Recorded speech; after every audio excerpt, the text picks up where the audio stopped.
Hello everyone, I am Nilesh Agarwal and welcome back to this video. आज हम बात करने वाले हैं भिन्न के बारे में, फ्रिक्शंस के बारे में। हमारे पास भिन्नों के एग्जाम में सवाल आते हैं। एक बहुत लंबी सी ऐसी पट्टी दी हुई होती है, सॉल्व करना होता है और विद इन सेकंड सॉल्व हो जाता है, बड़ा आसान है। तो सबसे पहले हम बात करें यदि भिन्नों की, तो हमारे पास वर्ग निकालने की भी कुल कितनी ट्रिक्स हैं? 4। घन की निकालने की भी कितनी ट्रिक्स है? 4। उसी प्रकार से भिन्नों को शॉर्ट में करने के लिए भी हमारे पास कितनी ट्रिक्स हैं? 4। लेकिन उन ट्रिक्स को समझने से पहले हमको ऐसे ही थोड़ी बहुत जानकारी होनी चाहिए कि आखिर भिन्न क्या होती है। तो भिन्न क्या होती है? बेसिकली हम जानते ही हैं, ऐसी कोई भी संख्या है जिसका अंश भी हो और हर भी, वो क्या कहलाती है? भिन्न। अर्थात जिसका न्यूमरेटर भी हो और डिनोमिनेटर भी, इट्स कॉल्ड अ फ्रैक्शंस। वही क्या कहलाती है? भिन्न। इसी को परिमेय संख्या भी बोलते हैं, रेशनल नंबर। यही रेशो है, अनुपात है, एक ही बात है। तो यदि हम भिन्नों की ओर बढ़े तो अच्छा, एक क्वेश्चन संविदा के एग्जाम में बड़ा पूछा जाता है कि क्या शून्य एक परिमेय संख्या है, रेशनल नंबर है? जीरो और रेशनल नंबर, तो आंसर आता है yes, zero is a rational number, क्योंकि इसके बटे में कुछ नहीं है, मतलब एक प्रकार से क्या है? एक है। तो इसमें अंश भी है और हर भी, तो ये एक भिन्न संख्या है। केवल ऐसी करने वाली संख्याएं जो पूरी सॉल्व नहीं हो पाती, जस्ट लाइक √3, तो ये इर्रेशनल होती है, अपरिमेय होती है। तो हमको थोड़ा बहुत भिन्नों के विषय में पता होना चाहिए कि कितने प्रकार की भिन्न होती है। ऐसे ही ये हमारी एग्जाम में काम नहीं आता, लेकिन हम जो ट्रिक्स देखने वाले उसके पहले हमें थोड़ी सी भिन्न की जानकारी होनी चाहिए कि नॉर्मली जो भिन्न होती है 2 प्रकार की होती है। एक होती है उचित भिन्न, प्रॉपर फ्रैक्शन, और एक होती है अनुचित भिन्न, इम्प्रॉपर फ्रैक्शन। उचित भिन्न और अनुचित भिन्न, इम्प्रॉपर फ्रैक्शन।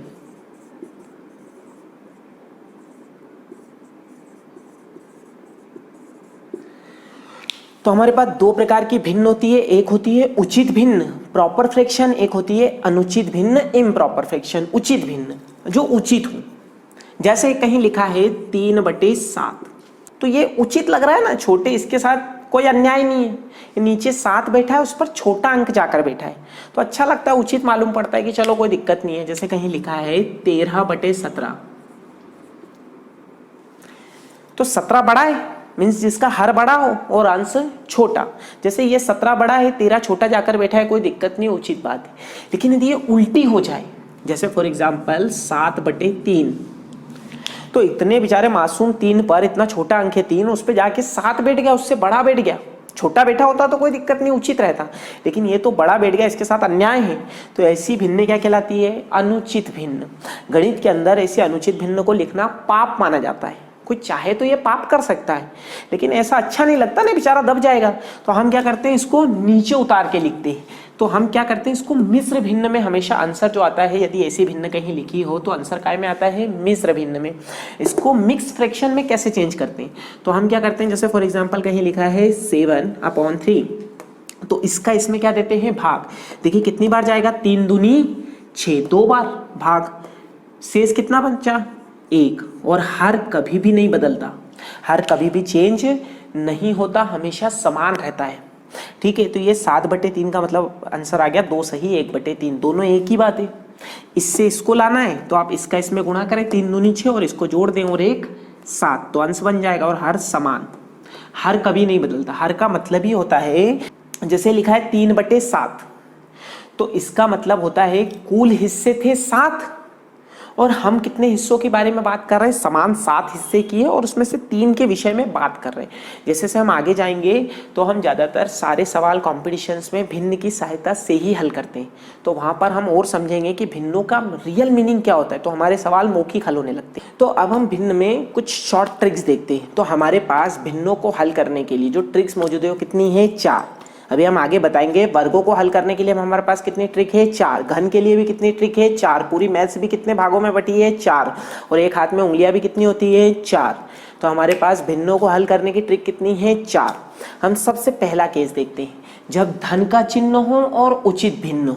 धन का चिन्ह जैसे एक एग्जाम्पल है 25 धन 7/13, ऐसे ही हमने कुछ भी लिख दिया, तो ये धन का चिन्ह है। और भिन्न कौन सी है? उचित। हर बड़ा है और अंश छोटा। तो जब धन का चिन्ह हो और उचित भिन्न हो, तो सबसे पहले ट्रिक से पहले हम ये देखते हैं कि इसको हल करने का सही तरीका क्या है। तो सही तरीका हम यहाँ पर पहले सही देखते हैं कि यदि ये वास्तव में कोई इसको हल करता नॉर्मली सही तरीके से तो कैसे करता। तो देखिए जिसके बटे में कुछ नहीं आ रहा उसके बटे में क्या लिखेंगे 1। अब दोनों हर का क्या लेंगे एलसीएम। अगला काम इसका इसमें भाग, तो 1 का भाग 13 में कितनी बार जाएगा 13 बार। जो आंसर आया उसका यहाँ गुणा। मैंने देखा है कुछ लोग क्रॉस मल्टीप्लिकेशन करते हैं, भाई ऐसा ना करो, गलत तरीका है। यदि आप क्रॉस मल्टीप्लिकेशन करोगे और यहाँ पर यदि हर अलग अलग है तो ठीक है कोई दिक्कत नहीं, लेकिन यदि एलसीएम कुछ और आ रहा है और आपने क्रॉस किया तो कुछ संख्याओं के साथ आंसर गलत आएगा। तो आप सही तरीका लगाएं। तो सही तरीका क्या है, इसका और इसका क्या ले एलसीएम। फिर ये बचपने में हमने पढ़ा है ये सब, इसका इसमें भाग, तो 13 का भाग 1 में कितनी बार जाएगा 13 बार। फिर जो आंसर आया उसका यहाँ गुणा, तो 13 का 25 में गुणा कितनी बार हो रहा है 13 पंजे 65 की 5 हासिल की 6, फिर 13 दूनी 26, 26 और 6, 26 4 30 2 32, कितना आएगा 325 धन। इसका इसमें भाग 1 बार, 1 का गुणा 7 में 7। तो अब जोड़ दीजिए इसको, कितना हो रहा है 7 5 12, फिर ये 7 5 12, 2 और 1 3 और 1 3, 332 बटे 13 भाग दीजिए। देखिए कितनी बार जा रहा है 13 दूनी 26, तो 26 4 3 3 33, 7 बची 72 हो जाएगा। 13 पंजे 65, 65 5 70, 2 72, मतलब कितना हो जाएगा 25 7 13। हर कभी नहीं बदलता, हर हमेशा समान होता है। ठीक है, तो ये वैसे ये करने का सही तरीका था, इन दोनों को जोड़ने का सही तरीका ये है भिन्नों को। लेकिन हम एग्जाम में इतना ज़्यादा संघर्ष नहीं करते, इतना परेशान नहीं होते, लेकिन सही तरीका आना चाहिए इसलिए बताया, क्योंकि अभी ये काम आएगा ये भी। चलिए खैर हम तो सीधे कर देते हैं, जब भी धन का चिन्ह हो और उचित भिन्न हो, भिन्न उचित होना चाहिए, तो इस चिन्ह को हटा देंगे, दोनों को मिला देंगे, आंसर आ जाएगा। ये देखिए इतनी मेहनत के बाद भी वही आया था। फिर से देखते, बड़ा आसान है, ये तो मौखिक हो जाएगा। जैसे कहीं लिखा है 103 धन 320 के बटे में 323। धन का चिन्ह हो लेकिन भिन्न कौन सी होनी चाहिए उचित, हर बड़ा होना चाहिए और अंश छोटा, तो डायरेक्ट आंसर आ जाएगा। आप चिन्ह हटा दो, दोनों को मिला दो, तो 103 320 अपॉन 323। कुछ भी हो, कहीं लिखा है 5 धन 6 बटे 7, बेसिक सा है, तो 6 बटे 7 हर बड़ा है अंश छोटा, आप चिन्ह हटा दो, दोनों को मिला दो, तो कितना हो जाएगा 5 से ही 6 बटे 7। बड़ा आसान है, इजीली है। तो केस 1 क्या है, यदि धन का चिन्ह हो और उचित भिन्न हो, चिन्ह हटा दो, दोनों को मिला दो, आंसर आ जाएगा। हमारे पास दूसरी स्थिति है, जब धन का चिन्ह हो अनुचित भिन्न हो, धन का चिन्ह हो, धन का चिन्ह हो और अनुचित भिन्न हो। जैसे ये धन का चिन्ह है और भिन्न कैसी है अनुचित, हर छोटा है अंश क्या है बड़ा। तो कैसे करेंगे हम, इसका ये हर तो छोटा है तो इसका इसमें क्या देंगे भाग, तो कितनी बार जा रहा है 7 एकम 7, 7 दूनी 14, ज्यादा हो जाएगा, मतलब एक बार जा रहा है 7 एकम 7। यदि कोई इसका इसमें भाग दे, 13 में भाग दे 7 का, तो कितनी बार जाएगा एक बार, और शेष कितना बच जाएगा 6। तो जितनी बार जा रहा है उसको यहाँ धन होने के कारण जोड़ देते हैं आगे संख्या में, तो कितना आएगा 26, 25 और 1 26। जो शेष बच गया, शेष कितना बचा 6, भाग दिया था हमने 7 एकम 7, तो 13 में से 7 के तो कितना बचा 6, और हर कभी नहीं बदलता, हर रहता है समान। फिर से एक बार कर रहे हैं, बड़ा आसान है। जैसे फॉर एग्जाम्पल कहीं पर लिखा हुआ है 37 प्लस कुछ भी ले लीजिए आप, जैसे for example 29 upon 30, just like. तो यहाँ पर लिखा है हमारे पास 37 प्लस 29 अपॉन 30। इसमें देखिए धन का चिन्ह है और भिन्न कौन सी है अनुचित, हर छोटा है अंश बड़ा, तो क्या करेंगे इसका इसमें भाग देंगे। देखिए कितनी बार जा रहा है 13 दूनी 26, 13 या 39, ज्यादा हो जाएगा, कितनी बार जा रहा है 2 बार। जितनी बार जा रहा है उसको आगे जोड़ देंगे, तो 37 और 2 39।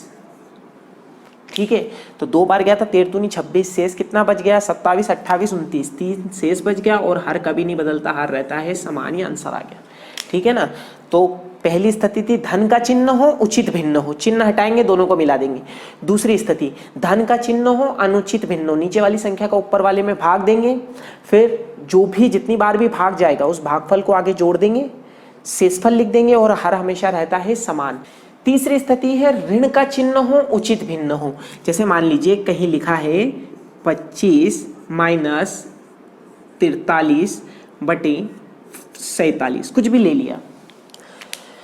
तो ऋण का चिन्ह है और भिन्न कौन सी है? उचित भिन्न है हमारे पास, ये उचित है, हर बड़ा है, अंश छोटा, कोई दिक्कत नहीं। तो हम क्या करेंगे, इसको डायरेक्ट आंसर लाना है, तो आगे वाले में से एक घटा देंगे। याद रखना पड़ेगा थोड़ा सा, ट्रिक के साथ एक समस्या रहती है कि ट्रिक में हमेशा थोड़ा बहुत याद रखना पड़ता है, इसलिए हम वही ट्रिक सीख रहे हैं केवल जो एग्जाम में लगाए, फालतू ट्रिक ना सीखें, क्योंकि इतना याद रखना संभव नहीं है। सही है, दिमाग है, मशीन नहीं कि आप खूब सारा याद कर लेंगे भाई, ऐसा नहीं होता है। दिमाग पुरानी चीजें भूल जाता है, हमारी मेमोरी वोलेटाइल टाइप की होती है, कंप्यूटर की वोलेटाइल रैम जैसी, ठीक है ना। लेकिन हाँ, जिस पर हमारी प्रैक्टिस होती है वो लंबे समय तक याद रहता है। सही है, कभी हम क्लास लेंगे साइंस की भी और आपको ब्रेन कैसे काम करता है वो भी बताएंगे। चलिए खैर फिलहाल तो ये सवाल देखते हैं। माइनस का साइन हो, प्रॉपर फ्रिक्शन हो, प्रॉपर उचित भिन्न हो, तो कैसे करेंगे? आगे वाले में से एक कम कर देंगे, इसमें से इसको घटा देंगे। देखिए इसमें से इसको घटा दीजिए, कितना बचा? 47 में से 43 गया, कितना बचा? 4। और हार कभी नहीं बदलता, हार रहता है समान, ये आंसर आ गया। बड़ा आसान है। जैसे फॉर एग्जांपल कहीं लिखा है 23 माइनस 13/30, ऋण का चिन्ह है और भिन्न कौन सी है? उचित। तो क्या करेंगे? आगे वाले में से एक घटा देंगे, इसमें से इसको घटा देंगे। तो देखिए इसको घटाइए, कितना आ रहा है? 17, और हर कभी नहीं बदलता, हर रहता है समान। This is your answer. बड़ा आसान है। चौथी और लास्ट मेथड है और थोड़ी सी याद रखनी पड़ेगी, ऋण का चिन्ह हो अनुचित भिन्न, ऋण का चिन्ह हो अनुचित भिन्न हो, माइनस का साइन हो और इम्प्रॉपर फ्रैक्शन हो। जैसे फॉर एग्जांपल कहीं लिखा हुआ है 22 माइनस 13/7, इस प्रकार से। अब ये ऋण का चिन्ह है और भिन्न भी अनुचित है, डबल पाप हो रहा है। एक तो चिन्ह भी ऋण का है, कमी हो गई, और भिन्न भी कैसी है? अनुचित, अन्याय वाली। इसके साथ अन्याय हो रहा है, छोटे से अंक पे इतना बड़ा अंक बिठा दिया, अनुचित है ये। तो फिर इसको डायरेक्ट कैसे करेंगे? तो हम इसका पहाड़ा इतनी बार लेते हैं कि जस्ट इससे थोड़ा सा आगे बढ़ जाए। जैसे 7 एकम 7, 7 दूनी 14, तो इससे आगे बढ़ रहा है थोड़ा सा आगे। 7 एकम 7 एक बार में तो छोटा ही था, 2 बार लिया, 7 दूनी 14। तो कितनी बार ले रहे हैं हम? 2 बार, 7 दूनी 14। पहाड़ा जितनी बार लिया है इसमें से इसको घटा देते हैं, तो 22 में से 2 गया तो कितना बचा? 20। जो आंसर आया है वो आंसर सदैव, इससे आपने थोड़ा सा ज्यादा लिया है तो आंसर इससे बड़ा आएगा, तो इस आंसर में से इसको घटा देते हैं। तो 14 में से 13 गया, कितना बचा? 1। और हर कभी नहीं बदलता, हर रहता है समान। ध्यान दें, ये जितनी ट्रिक्स है इन सब से प्रश्न मौखिक होते हैं। हम कोशिश कर रहे हैं फास्ट करने की, टाइम बचाने की, तो थोड़ा सा रखना पड़ेगा याद, लेकिन प्रैक्टिस होने के बाद ये सब चीज़ें मन से याद रहती है। और ये सब वो मेथड से जो हमारी एग्जाम में हेल्प करेगी। सही है ना, बेवजह का कचरा नहीं कि कुछ भी पढ़ लिया। ठीक है, चलिए जैसे फॉर एग्जाम्पल फिर से देखते हैं एक और सवाल बड़ा इजीली। ऋण का चिन्ह हो अनुचित भिन्न हो, जैसे कहीं लिखा है 25 ऋण 30/18, ठीक है। तो अब ये ऋण का चिन्ह और भिन्न कैसी है? अनुचित। तो क्या करेंगे? ये अंतिम मेथड है, इसका पहाड़ा इतनी बार लेंगे कि इससे बड़ा हो जाए। 18 एकम 18, 18 दूनी 36, तो 2 बार लिया, 18 दूनी 36। जितनी बार लिया है इसमें से उसको घटा देते हैं, तो 25 में से 2 गए तो कितने बचे? 23। जो आंसर आया है उसमें से इसको घटा देंगे, तो 36 में से 3 गया तो कितना बचा? 6। और हर हमेशा रहती है समान। तो देखो ये तो कट जाएगा, ये पहले भी कट रहा था, हमने ध्यान नहीं दिया, कोई बात नहीं, आप काट दीजिए। सवाल कभी भी बुरा नहीं मानता यदि आप सही कर रहे हो तो, ठीक है। तो क्या आंसर आ गया? 23 सही, 1/3। It's a final answer. सवाल तभी बुरा मानता है जब आप कुछ भी कर रहे हो, यदि सही कर रहे हो तो अच्छी बात है, आंसर तो सही आना है। मैथ्स और रीजनिंग यही 2 सब्जेक्ट ऐसे हैं जिसमें यदि कॉन्सेप्ट सही है, लगाने का तरीका सही है, आपकी मेथड सही है, और आपको पता है कि ऐसे करने के पीछे वजह क्या है, मतलब मैथ्स का हाउ एंड व्हाई क्लियर है, तो आप कुछ भी कर रहे हो क्वेश्चंस आ जाएगा, कैसे भी बनाओ। एक क्वेश्चंस कई तरीकों से बनता है, लेकिन आपने रटा हुआ है, आपको पता ही नहीं क्या हो रहा है, संख्याएं सब ऐसी अजीब सी दिखती है, तो फिर गलत आंसर आने के चांसेस बढ़ जाते हैं। ठीक है, लेकिन प्रैक्टिस करेंगे तो कुछ गलत होता ही नहीं, सब कुछ सही होता है। चलिए, तो हमारे पास 4 मेथड्स थी, थोड़ा सा फास्ट क्विक रिवाइज कर ले, हमको कितना याद हुआ कितना याद रहा, सही है ना, क्योंकि एग्जाम में याद रखना है ना, कॉपी पेन तो लेकर जाते नहीं हम, आजकल तो वही लोग देते हैं। ठीक है, तो देखिए हमारे पास भिन्नों को हल करने के टोटल तरीके कितने हैं, 4। सबसे पहला धन का चिन्ह उचित भिन्नो, दूसरा धन का चिन्ह अनुचित भिन्नो, तीसरा ऋण का चिन्ह उचित भिन्नो, चौथा ऋण का चिन्ह अनुचित भिन्नो। पहला धन का चिन्ह उचित भिन्नो, आप कैसे हल करेंगे, चिन्ह हटाएंगे, दोनों को मिला देंगे। जैसे कहीं लिखा है 25 धन 7/13, धन हटाइए 25 सही 7/13, आंसर आ गया। दूसरा धन का चिन्ह हो अनुचित भिन्न, जैसे कहीं लिखा है 25 धन 13/7, तो धन का चिन्ह अनुचित भिन्न, तो आप नीचे वाले का ऊपर वाले में भाग देंगे। देखिए कितनी बार जा रहा है, 7 एकम 7, उसको आगे जोड़ दीजिए, 25 और कितना हो जाएगा 26। अब 13 में से 7 के कितना बचा 6, तो क्या आंसर हो जाएगा 26 सही 6/13, जो भी था धन का चिन्ह अनुचित भिन्न।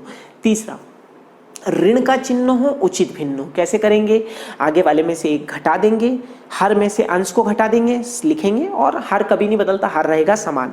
और सबसे अंतिम ऋण का चिन्ह अनुचित भिन्न, कैसे करेंगे आप, ठीक, आप नीचे वाले का पहाड़ा चूंकि अनुचित भिन्न है तो उसको इतनी बार लेंगे कि आगे वाले से थोड़ा आगे बढ़ जाए, जितनी बार पहाड़ा लिया उसको आगे वाली संख्या में से घटा देंगे, हर में से जो भी जितनी बार पहाड़ा लिया उसमें से अंश को घटा देंगे, और हर कभी नहीं बदलता, हर रहेगा समान।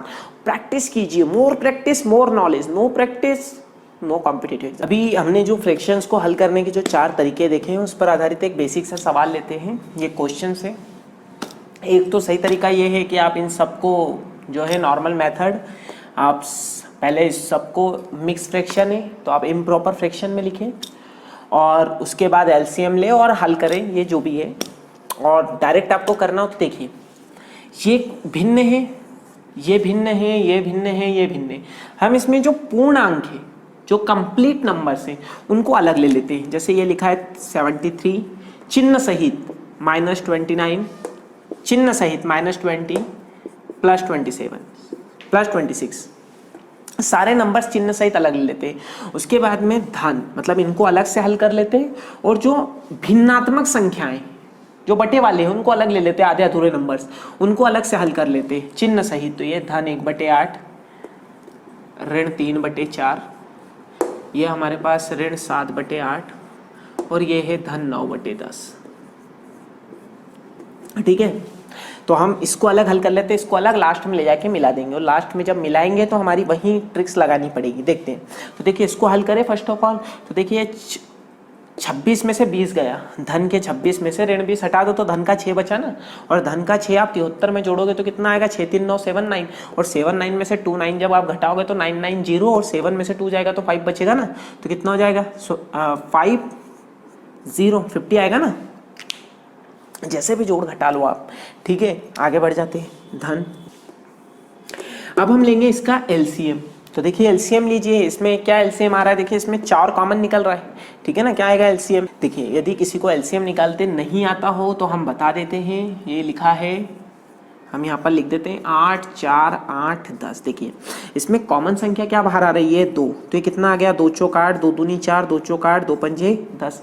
अब कॉमन क्या आ रहा है 2, फिर से, तो ये 2 दूनी 4 1, ये 2 दूनी 4 और 5। अब क्या कॉमन आ रहा है 2, तो ये 1 1 कुछ भी नहीं हो रहा, 5 बच गया, तो गुणा कीजिए, 5 दूनी 10, 10 दूनी 20, 20 दूनी 40। तो एलसीएम क्या आएगा इन सब का 40, बेसिक सा है, कितना आएगा 40।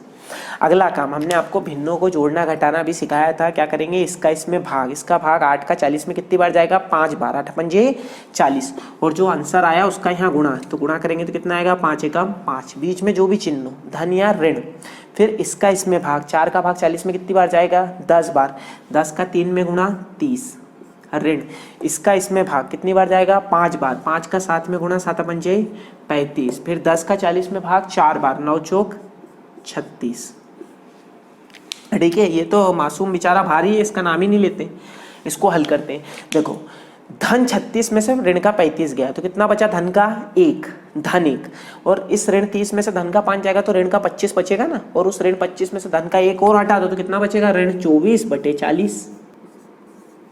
तो ये आ गया ऋण 24/40। अब ये कट रहा हो तो काट दीजिए, देखिए कट रहा है ना 8 से, 8 तिया 24, 8 चौक 32, 8 पंजे 40, तो ये कितना आ गया 50 ऋण 3/5। अब यहां पर आकर हमने जो ट्रिक सीखी थी वो लगानी है, ऋण का चिन्ह हो और भिन्न कौन सी दिख रही है, उचित। हर बड़ा है अंश छोटा, अच्छी बात है, उचित है। तो ऋण का चिन्ह हो, उचित भिन्न हो, तो कैसे करेंगे, आगे वाले में से एक घटा देंगे, इसमें से इसको घटा देंगे और हर हमेशा समान रहता है। ये आंसर आ गया 49 2/5। ठीक है ना, 49 सही 2/5, बड़ा आसान। ये एक और हमारे पास बेसिक सा सवाल है, इसमें कुछ भी नहीं दिख रहा है, तो हमको दिख रहा है ये ए गायब है, बाकी तो कोई दिक्कत नहीं है सवाल में। इसका मतलब यहाँ पर ए की वैल्यू निकालनी है, find the value of the ए। तो हम क्या करेंगे, इसको ये जिसकी भी वैल्यू निकालनी है, जो भी इसमें से गायब है, या तो ये गायब होगा या ये, तो इसको ये हमेशा धन में रहना चाहिए। मैंने देखा है कई लोग शुरुआत में ज़्यादा सवाल से इसका पक्षांतर कर देते हैं, इसको माइनस में लिख देते हैं, फिर आखिरी में चिन्ह का पक्षांतर करते हैं। ऐसे में कंफ्यूजन होना बढ़ जाती है, सवाल से कभी भी पंगा नहीं लेते। तो आप फर्स्ट टाइम में एग्जैक्ट आंसर आना चाहिए। सवाल को शॉर्ट में करने की में आप 5-6 बार हल किए जा रहे हैं, उससे ज़्यादा बेहतर है एक ही बार सही तरीके से हल करें। तो हम क्या करेंगे, इसको हमेशा धन में होना चाहिए, तो हम इसको यही रहने देते हैं, ए सही 1/6, और चूंकि ये धन में, और बाकी सब का कर देते हैं पक्षांतर। तो ये लिखा है 15, ये उस साइड जाएगा तो माइनस हो जाएगा, 10 सही 1/2, और ये प्लस हो जाएगा 3 सही 2/3। ठीक है, अब जैसा हल कर रहे थे इनको अलग ले लेते हैं। अब आप सीख गए हो तो थोड़ा फास्ट कर लेना है। 15 में से 10 गए, कितना बचा, 5, और ये 3 8, तो यहाँ क्या जाएगा 8। और नहीं तो आप धीरे धीरे कीजिए, ये लिखा है 15 ऋण 10 धन 3, ये अलग, धन का चिन्ह, बटे हुए अलग ले लो, बटे जितने भी आधे अधूरे अंक, ऋण 1/2 और धन 2/3। अब इसको हल कीजिए, देखिए 15 में से 10 गए, कितना बचा 5, 5 और 3 8 धन। यहाँ पर यदि हम एलसीएम ले तो देखिए दोनों अलग अलग अंक हैं, तो एलसीएम क्या आएगा, 3 दूनी 6। अगला काम, इसका इसमें भाग कितनी बार जाएगा, 3 बार, 3 का 1 में गुणा 3, बीच में जो भी चिन्ह हो धन या ऋण, फिर इसका इसमें भाग 2 बार, 3 दूनी 6 और 2 दूनी 4।